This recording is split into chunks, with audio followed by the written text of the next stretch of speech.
So joining us today to talk about James Black and his knives is Mark Zalesky, a longtime friend of the museum, knife scholar and editor of Knife Magazine, and co-curator and co-author of the book and exhibition A Sure Defense, the Bowie knife in America. Mark, do you say Bowie or Bowie? Well, where I was raised up in Iowa, north of the Mason-Dixon, we were taught to say Bowie. Yeah. When I came down here, I learned the right way to say it, which is I've always felt strongly about Bowie, but I've been there have been some people who have tried to teach me the other way, so now I'm insecure about it. Anyway, so Mark was a co-author of A Sure Defense, the Bowie Knife in America. See, I almost said it again. And that book, by the way, sold out in its first edition, and we're doing reprints, a limited number of reprints which you can pre-order in the store, should you choose. So thank you. Without any more ado, welcome back, Mark. It's kind of funny that to have someone come and talk about Arkansas original Bowie knives. They had to import me from Tennessee. Here I am. Regional East Arkansas. I had a long relationship here with the Historic Arkansas Museum. I really believe in what they do here, do a wonderful job. And really, this is the home of the Bowie knife in the United States right now. If anybody wants to come and see an original Bowie knife and a good presentation where you can learn about it, this is the only place to come. I'm going to talk a little bit about James Black's history. It's not something that I'm deeply knowledgeable about, but we want to talk a little bit about the history, and then I want to talk about knives. I can talk about knives better than I can talk about who was born when and married who and what time. But James Black is significant in Bowie knife history, a very controversial figure in some ways, and I'm going to try to address some of that as we go along, and you're going to get some of my opinions. And if you don't like my opinion, well, you can have your own opinion, or we can talk about it later when I'm done. So James Black was born in 1800 in New Jersey. The story goes that by age 8, that his mother passed away and his father remarried. He couldn't get along with his stepmother, so he ran away. That's the story. And he appears in Philadelphia as an apprentice to a silver plater. There's a possibility that he may have, rather than running away and going all the way across New Jersey to get to Philadelphia, that maybe he had relatives in the area who might have directed him to the silver plater by the name of Stephen Henderson. He served his apprenticeship there, and about 1818, he left and headed west to find his fortune.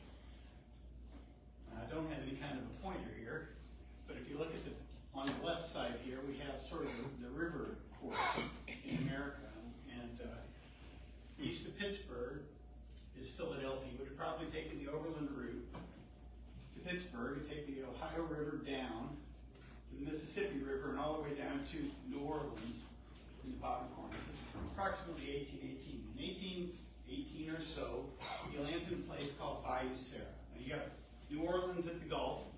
The next significant city up is Baton Rouge, Louisiana, and the next significant city up to that is Natchez, Mississippi. Baton Rouge and Natchez are both significant places in Bowie history, significant to us. Bayou Sara is just above Baton Rouge, and the significance of Bayou Sara is that that's approximately where the Red River comes in from Louisiana and ultimately Arkansas and so on and so forth. So the story goes that Black was working on a riverboat there. Perhaps he had a shop, perhaps we don't really know, but didn't like what he was doing and decided to head further west, seeking his fortune. He took the Red River, which is on our other map over here on the other side, where that line starts and the red line starts below. That's Bayou Sara, up the Red River to this corner of Arkansas. And where he gets off is Fulton, Arkansas. It's approximately 14 miles there north to Washington, taking the military road, which is the Southwest Trail, more or less. It's a significant road, really the most important road in Arkansas or the West at that time, and I don't have the Southwest Trail up here. But it's an important road, got a lot of traffic. Anybody wanting to head from, let's say, St. Louis would wind up taking the road all the way across Arkansas, down into Texas. You can take it from there down into Louisiana or there, but it's the overland route to the southwest. And Black established himself in Arkansas by taking employment by a man named William Shaw. William Shaw was the blacksmith in the area at that time. So he was trained as a silver plater in Philadelphia, and multiple years pass, he moves, comes west, and he finds work with a blacksmith. Now maybe that might seem unusual, but he had the experience with metalwork. Blacksmithing, basic blacksmithing, is not that complicated. And the story was that Smith used him for his finer work, which might relate well to the silver plating sort of thing, that he would be experienced with fine metal work. And so he works with Shaw, maybe for a couple of years, we don't really know. And the story is, he fell in love with Shaw's daughter and asked for her hand in marriage and was denied. And that sort of broke up the relationship of Shaw and Black. So Black told Ann Shaw, said, I'll be back. I'm going to go establish myself and I'll come back for you. And so the upper part of that red line up there where it forks, I don't know what route he took. He took the steamboat or if he took an overland route, but he went to the far west side of Arkansas and built a grist mill and presumably operated it for a short time. This is up to about 1827. And one day, the government man shows up and said, oh, sorry, we just gave this land back to the Indians and you have to leave. And so he returned to Washington in about 1828 and took Ann Shaw, and they went and got married up here in Pulaski County and went back to Washington and set himself up in competition with his father-in-law, this blacksmith. So he and his father-in-law weren't on very good terms at this point. But Black was successful as a blacksmith. He did small jobs for everybody who needed, established himself on the military road itself, so there's a lot of traffic going right past his place. And about a half a mile from Shaw's place, where he was doing the same thing. Somewhere along the way, he gained a reputation for working on knives, which I'll get into that in a little bit. But he had a successful business. He and Ann had, I think, 4 children. And in 1836, I think, thereabouts, Ann Shaw fell ill and died. And so now Black is a single father and did not handle the situation fully. He became despondent, perhaps had some mental issues, perhaps took to drink, don't really know exactly, but along that time, William Shaw, the father-in-law, the children's grandfather, took, established sort of a power of attorney, I think, over James Black at that time. And a couple more, or maybe another year passed or so, and Black himself is sick in bed, and Shaw comes down to his house and beats him with a stick in the head. Supposedly the dog is what prevented Shaw from killing Black. And the result is that Black was now blind. Blind man can't function very well as a blacksmith. So Black took a friend, they went east trying to find a way to restore his vision. By the time they got back, Shaw had taken custody of his kids, and all the property had been seized and sold off at auction to provide for the kids. And Black was not healed, so he was blind, he had no money, he had no property, his children were gone. It's a pretty bad situation to be in. Can't make knives anymore, or anything else. So he lives a couple of years with the Buzzards down in a nearby county, and eventually became a ward of the state and went to live with Isaac Newton Jones in Washington, where he lived for the next 30 years or so until he passed. And that's kind of the story, the history of James Black. This is where the knives come from. So if you were a blacksmith at the time, or whatever trade you did, you might make knives on the side just for the fun of it, but you couldn't have made a living making knives. You had some other trade, and knives were a part of that trade. Suddenly there was a surge of interest in a knife for self-protection after the sandbar fight, September 1827, and you can read the parts of some of the major parts of it here, but this is the famous James Bowie. Some people call it a duel. It started as a duel, but what happened is after the parties fired at each other and missed and no one was harmed, and they shook hands and walked off the field. The people on either side still didn't like each other very much, and pretty soon they were shooting and stabbing each other. And James Bowie was shot, I think, 3 times and stabbed 7 times is what they determined, and he managed to survive by pulling out what the newspaper described as a large butcher knife and disemboweling his opponent. And that was pretty exciting news, so it was published in the local newspaper. The way news spread back in the newspaper, it spread from newspaper to newspaper to the next newspaper, and eventually wound up in a place like the Niles Register, which is a national newspaper at the time. This is all over the country receiving this story about the large butcher knife that Mr. Bowie used to save his life. And this didn't take hold right away into this sudden surge of production of knives, but in time it did. People remembered the story. It was a significant story. And so let's say it's a few years later, maybe that knife like Bowie's is a good idea. Maybe I need for protection a large knife, because the pistol I have is not really reliable. You pull it out, point at somebody, pull the trigger, nothing happens. Now you're in trouble. So the Bowie knife is your backup plan. Is it, people carried for many years. They carried these little dirk knives. It's a short stabbing thing is what it was. And you didn't wear these out prominently. You didn't want anybody to know you had this on you. You wanted to conceal it. And when you needed it to be able to access it at that point and stab somebody and get out of there before somebody pulls a gun on you or something. And that was the reason for the dirk knife. The dirk knife was considered sort of a dastardly weapon. You weren't showing that you were armed, so it was carried concealed. But the knife like Bowie's that people went in to order at somebody's shop was different. The idea was it'd be big, and if it's big, you can't conceal it.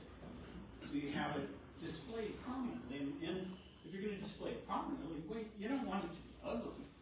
You want it to be attractive. You want it to not only say, I'm a man not to be trifled with, because I have this big knife right here, so don't mess with me. But also, since I have this here, let's have it silver mounted, let's have it ornamented, and say, well, I'm also a man of good taste, a man of means who can afford a knife like this. And so, right away, the Bowie knives were attractive, and they were finely made, and they came out in great variety. Like America is itself, it's a melting pot. It's also a melting pot of knife makers, of different craftsmen of different trades who could make knives. And if you went into the shop of a German edge tool maker and said, make me a knife, you go, big knife, like butcher knife, for self-defense. Well, maybe I'll make it like the butcher knives back home, which is sort of what a Shively Bowie knife looks like.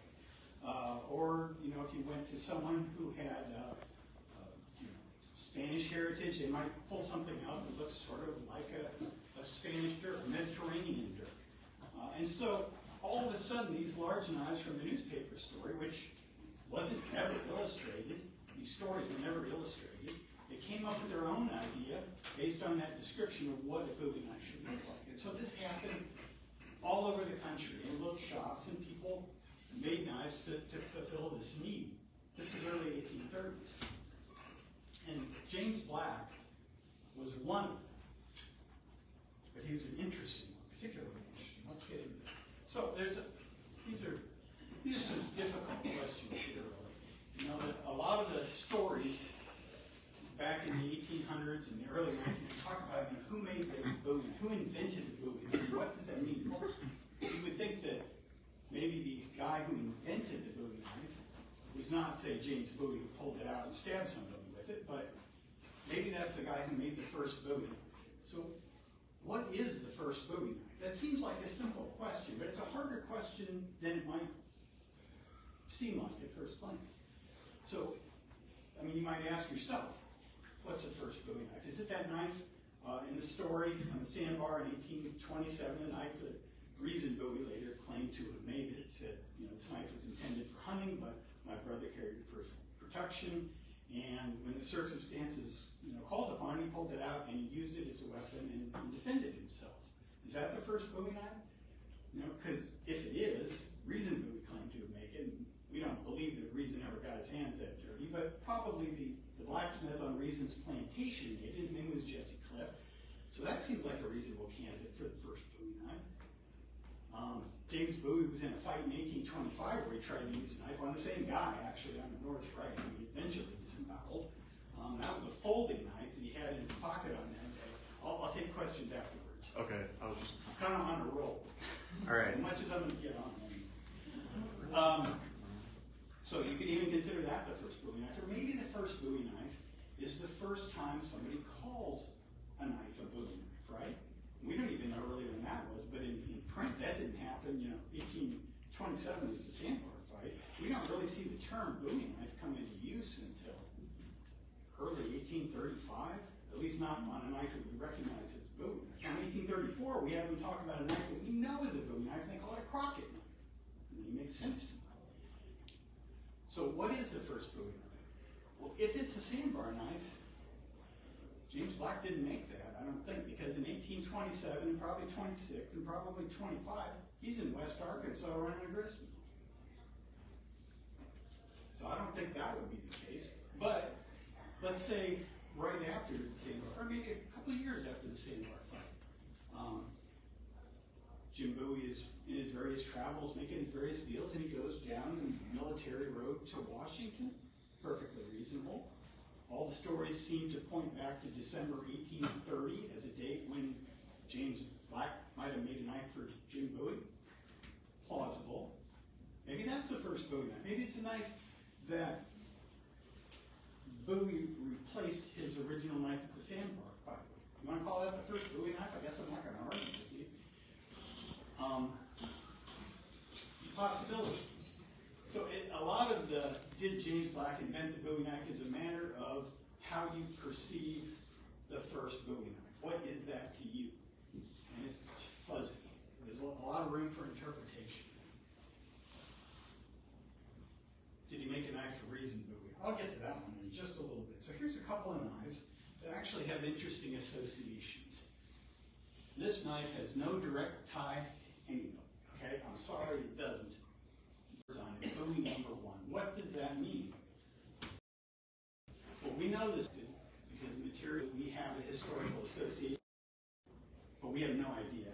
I don't have any idea what Bowie number 1 means. Again, you can interpret that in a bunch of different ways. When in fact, we don't really think he made the knife. And this is a knife made by a completely different guy, but I can completely believe the reason Bowie said I made this knife, because we've seen it before. Very interesting knife, and the date of 1834 at least is entirely plausible and really fairly well documented. That could be a Reason Bowie knife made by James Black. This one is really interesting though. That knife was dug up at a place where a portion of the Mexican army was gathering after the defeat at San Jacinto in the Texas Revolution. And based on what troops were where at what time, my opinion is that that knife was taken off a Texian soldier at the Alamo or Gilead. So that could be Jim Bowie's knife. That could also be David Crockett's knife. Could be about how many guys? 300 different guys? But that's a James Black knife. The characteristics are all there, even though they're rusted away. The knife is absolutely authentic. It was found in a field in Texas as part of an excavation. We have some of the pieces of silver, but not all of them. That could be Jim Bowie's knife. That's a Texas A&M. And then we have the carrier knife. Now this knife has no association at all with any of the buildings. I'm done with those knives. But this knife has an intriguing history that links back to Washington, Arkansas. We can date this, the ownership of this knife, we could trace the ownership of this knife from 1853 forward. And we actually have a lead that may go back further than that. And it's the people who owned it along the way, they came from Washington and they said, this is a James Black knife. Now it's made its way to the museum here. This was written up in stories as a James Black knife, and original tale was written, not tale, but history was written in 1902, published 1903, published 1908, published 1919, all the way up into the 30s. The evidence really is circumstantial, but when you get right down to it, this is the best documented James Black knife. If only he had a stamp to put on his knives, it would have made stuff a lot easier. But that knife is the real basis of how we know all the other knives are James Black knives. Very important knife. Here's a couple more.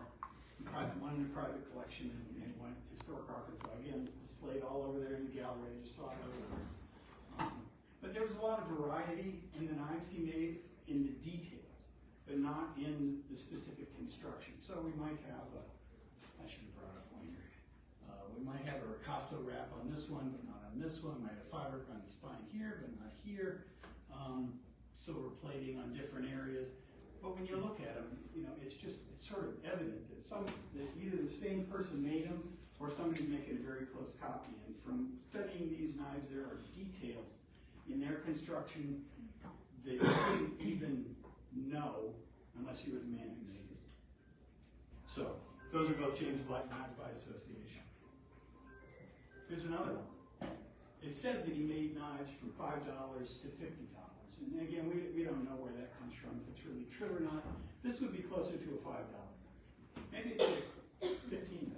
I don't know. No ricasso wrap, no escutcheon, no front bolster. But the construction details are still the same. The fine details that we're studying. It's a James Black knife. Here's another one. This one's worn a little bit. Again, details are all the same. There's 10 of these, I believe. I think I've had this knife in my hand once. We haven't been able to study this like we have the others. Larger blade up around 9 inches. That's a 10-inch blade. As big as they get, other than Bowie number 1. Everybody talks about the kink in the handle of Bowie number 1 making it unique. Some of the small ones have that angle too. That one doesn't. Some of the small ones do, some of them don't. It's their purpose. Don't ask me why. I said earlier, excuse me, about the melting pot of America. So everybody brought to the knives they made their own ideas and their own backgrounds.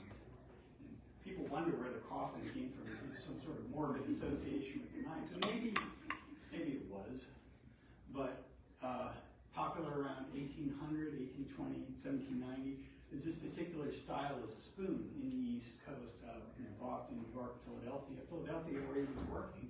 He would have surely been familiar with the styles of coffin spoons that were made back then. You see they have different tapers and shapes. Some of them are very elegant. But where Black grew up, he would have been familiar with what was popular in that style of spoon. And maybe he thought, that's a cool shape, I'm just going to make a knife out. It has nothing to do with the far side, but I can't look at this without thinking of the far side. Yeah. So here we have a group of coffins.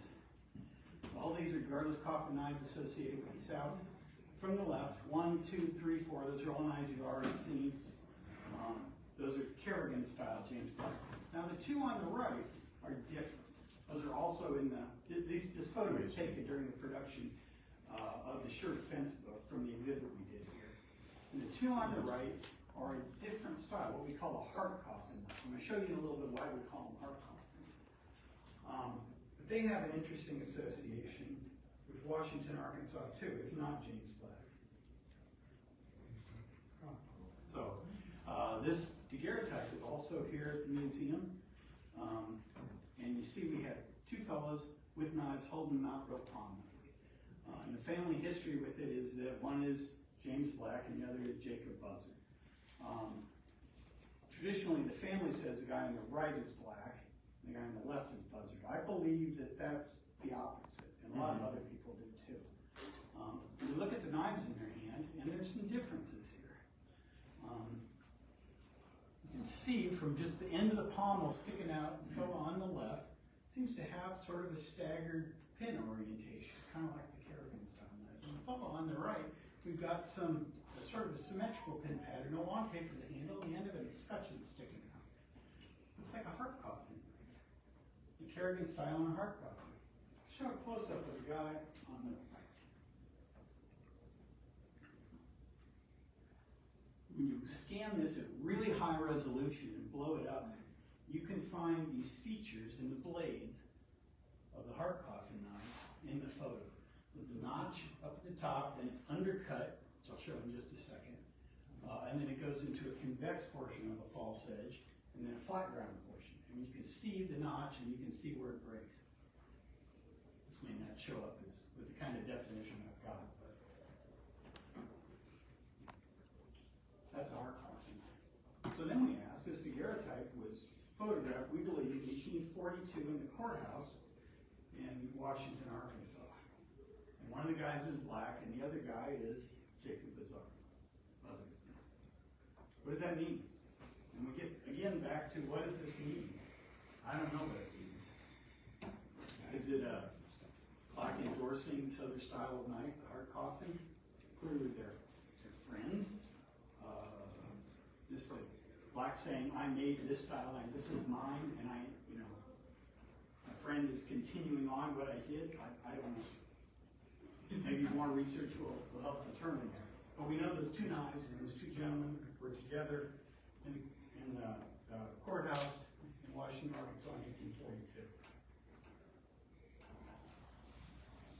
There's the heart when you view it from the top.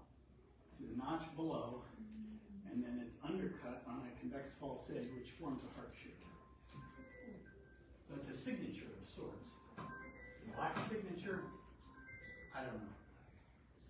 This particular knife, and this knife has about a 4-inch blade, so this is like gigantic compared to what it really is. It's been reshaped at the end, should probably be a spear point, but it's a survivor. They're all survivors.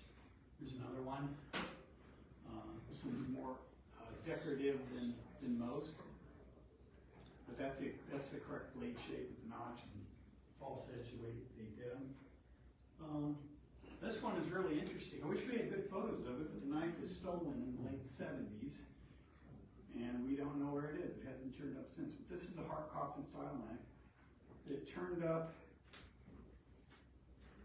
let's say it turned up in Lafayette County, is that right? Yes, nod. Near Hempstead County, where Washington is, with a tradition of being a James Black knife. I don't know, maybe. There's one more. This knife just turned up a couple of years ago in Nashville, and it's not even a coffin, but it's almost a coffin, and it's got all the other features. We'll call it a heart coffin knife. That one has a family tradition of ownership back to the Civil War, but we can't trace it before then. I'm going to talk a little bit, if I'm not too far running over time. 10 minutes. 10 minutes, I'm on the clock. 12 minutes. 12 minutes. Don't cut me short. I'm going to go right up to the end here. Again, I wish I brought a pointer here. But then I found the far left here is the Tunstall knife that we've seen before, possibly reason Bowie presentation. I want you to look at this little feature right here.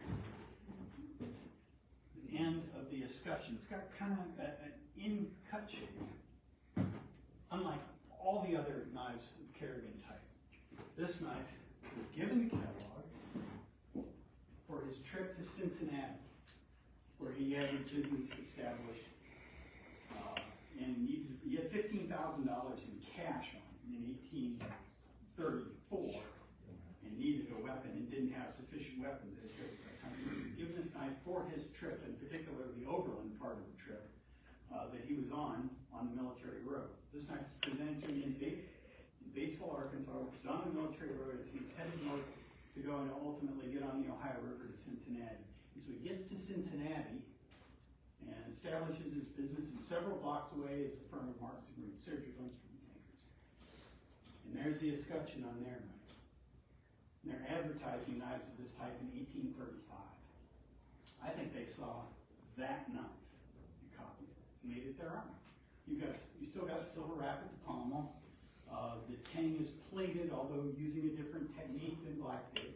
Guard is an addition, it's plated too. That's a Marks and Grease adaptation of black style. We see it moving, it's moving east now. Here's another one. So James Black knife on the left, the famous Bowie knife maker on the right, Peter Rose. And that knife is almost a dead-on copy. If you can look at this knife in detail, he copied every aspect of it, down to the little corners on the escutcheon, the way it's all pinned together. It's a direct copy. Although he used a different material, instead of using silver, he had access to nickel silver, cheaper. Put the nickel silver on it. He made a lot of sheaths in this style. It's a typical sheath of Peter Rose, and the blade shape is kind of typical Peter Rose, and the handle is all James Black. And so Peter Rose takes this. This is a little bit theoretical. But on the left here we have James Black. The next one is Peter Rose copying James Black. The next one, you see the corners of the escutcheon are still there. But the pins have been made symmetrical. It's taken the construction from a full tang to a narrow tang and added this cast bit of pommel, which you could get done in New York City. It would save him time in constructing these knives. The handle on the third one is really flat. It's got the end curve there, sort of the wasted shape, but the surface of the handle is flat. Oh, and the next one, it's really curved. It's curved in all directions. It swoops. It's got really pretty lines. It's got this big old escutcheon, which is probably easier to inlay. And that's the evolution of James Black's style, incorporating, Peter Rose incorporating it into his style and developing his style. And on the right, you are full-bore Peter Rose. He made a ton of knives like that. And maybe these guys saw it, said, oh, I can make a knife like that. And they changed it a little bit. Now, even then, we have the pommel. This is a narrow tang knife and a separate pommel piece. But the corners are knocked off on the edge. There's still coffin in there somewhere if you look at it hard. Here's another kind of fun example. So this is Tachi. He was a local Cherokee chief, Washington, Arkansas area, Oklahoma, North Texas. In 1837, 38, that ballpark, the government was sending Indian chiefs out to Washington to get painted, dressed in their finery and make them look really good. And so they were proud to go out there and do that. And here in the painting we see, oh look, he's got a Carlos coffin Bowie. Now this is an artist painting. We don't see the detail on the knife. We can't necessarily trust the artist for copying it as it exactly was. But there are other bits of evidence that maybe that was a knife we would be familiar with. So this knife on the right here is it's a Thomas Lamb knife made in Washington City, 1830s, 1840s. Hard to say exactly when he made it, although this is the only Lamb with that stamp. Guardless coffin, baking escutcheon. Look on the back of the spine. It's got the notch. Now he didn't copy the file work exactly to where the false edge is convex and then flat, but the notch is still there. So did Tachi have a hard coffin knife on his belt? Because that would be a logical place for Thomas Lamb to get it if he's in Washington City and going, oh look, here comes this chief all dressed up and he's got this good looking knife. I should copy that knife. Ultimately, of course, the designs of James Black were copied all the way east and influenced other makers. And the cutlery factory of the world at that time was Sheffield, England. Most production. And this is an example of an English knife made in the American style, in the black style, and sent back to us. You can actually still see in the escutcheon, he's got those little corners which are still there. The blade would have had silver plate for Picasso. This one's kind of been ground up a little bit, but I'm pleased to see it on exhibit out there. I'm glad it's out in the back, because it needs to be out. This knife is Gravely and Reach, New York, who were American importers of English goods, and they advertised this knife in 1836. They described the different times of the knives they sold. We have Arkansas, Texas, and Hunter's knives, and these knives were actually Arkansas too. In New York, they knew where that came from. That's an Arkansas knife. Of course, from this point on, there were other English knives taking the inspiration of James Black. These are a couple I had at one time. You can see still the wrapped pommel. You can't see the wrapped pin, but it's wrapped. And the staggered pin layout. That all came from James Black. It all came from Washington, Arkansas. And the Sheffielders knew it. Of course, eventually Arkansas toothpick became all other things to the English, or they would put it on anything to sell a knife. But it all came from James Black in Washington, Arkansas. That's pretty much what I got to say about that.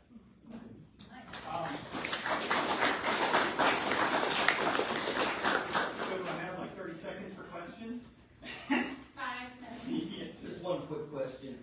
So the prevalence of the coffin style handle, I mean, you see it everywhere and they copied it and everything. Sure.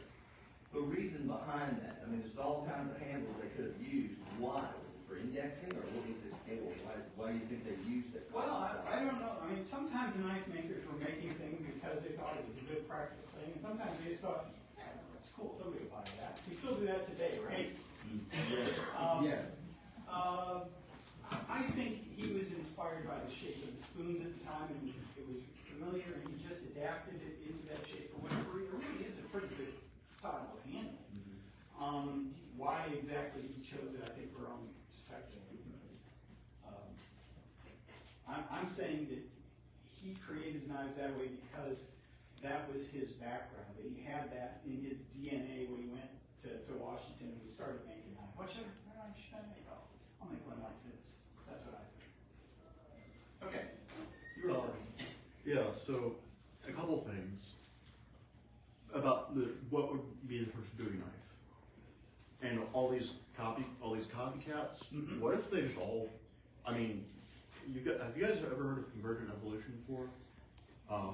Where basically like wings on a bird, wings on a bug, wings on a bat. They're all the same structure, really. Just they have different origins. What if something similar happens? Because I have those ideas all the time. I figured, oh, somebody did that I wasn't aware of. What if that's what happened? They all just kind of convergently evolved independently of one another, kind of like what farming did.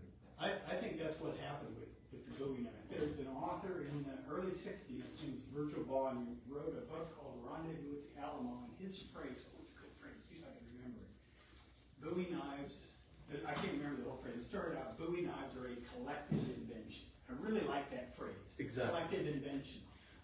We had the first knife again. If you want to say that's, we have the knife at Sandbar 5, and that's the first Bowie knife, okay, I won't argue with you. That's But very quickly we were like, Bowie knives everywhere, I say quickly.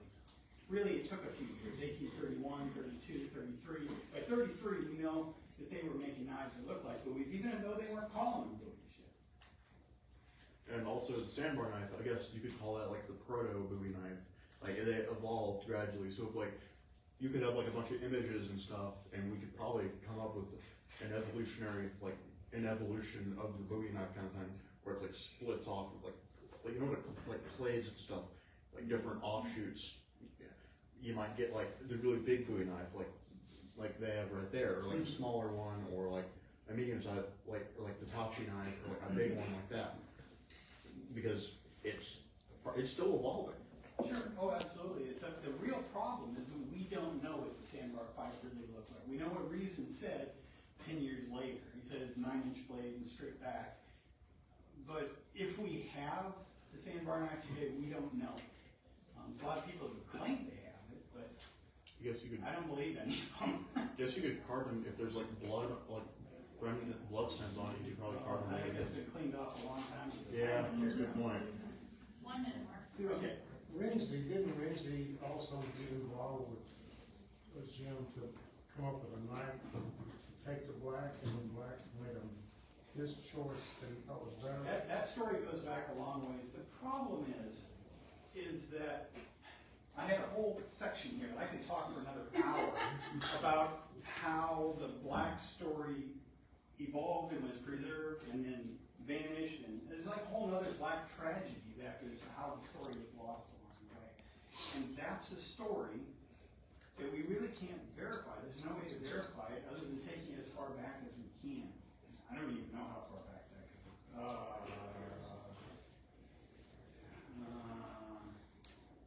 It goes back into the 1800s, but I'm not sure how far back into the 1800s.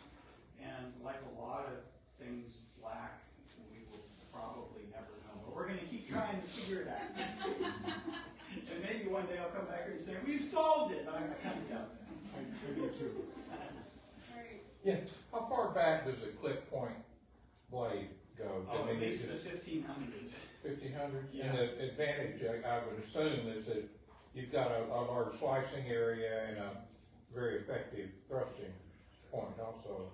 I think depending on the purpose the knife was intended for, there are a lot of circumstances where that shape is useful or is easily formed or whatever. But certainly James Black didn't invent the clip point blade, utilized it.